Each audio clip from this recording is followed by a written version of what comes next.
Today I've been researching Victorian slang from this book here, which was published in 1909. And as well as being racist and sexist and homophobic and just about everything else that you'd expect from the Victorians, it can occasionally be quite sweet and wholesome too. So I thought I'd share some of my favourites from today. Feel free to adapt and use them in your own language in day-to-day life. Number 1, chuckaboo. I just think that's really sweet. That is like an affectionate name that you would give to a friend, and apparently that's where we get the contraction chuck from. If you're a person in Liverpool, or actually Lancashire in general, if you call someone Chuck, that means that they're your mate. You alright, Chuck?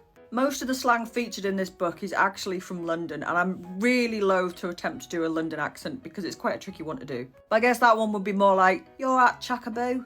And I don't know why I like this one so much, but if you were going to describe someone today that we might describe as being an absolute unit, in the 19th century you would describe them as a double-breasted water butt smasher. Which doesn't exactly roll off the tongue, but it definitely conveys the size of the person. Right up at the top there, not on borrowing terms, which was a very polite way to say that you don't get on with your neighbours. No, we are not on borrowing terms, I'm afraid. And then 2 down from that one. Not today, Baker. That apparently is what you would say if you were a woman and there was a guy hitting on you and you just weren't interested. Apparently, you'd just go, not today, Baker.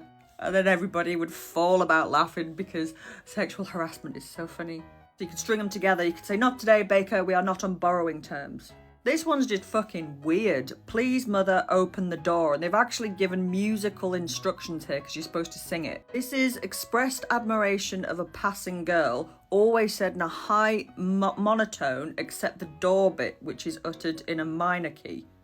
They think that street harassment is hilarious, by the way, the Victorians. So I guess that would sound something like, please, mother, open the door. Would that be it? Please, mother, open the door. And you'd say that when a hottie walks past you on the street. Fucking weirdos.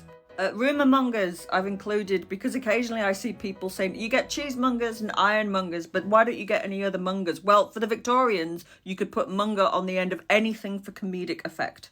Rumourmonger is pretty self-explanatory, actually. It's somebody that starts rumours, so it's pretty good for this app, actually. It's full of rumourmongers. But they would also have things like newsmongers, somebody that tells the news. A shiftmonger was somebody who doled out shifts at work. It goes on and on and on and on. They would stick monger on the end of just about anything. I have actually seen it being used in quite rude and graphic contexts as well. And my favourite from today is this one, behind-ativeness, which it defines it very coyly as referring to the dress pannier, one of the shape with which fashion is forever varying the unnatural outline of the feminine frame. So you would say that lady has a great deal of behind-ativeness. In other words, she has a rather lovely bottom. So there you go. That is some Victorian slang that you can use in your everyday life, but don't be harassing people in the street. Don't be that authentic. Or if you do, fully expect them to shout back, "None today, Baker," and then possibly kick you in the teeth.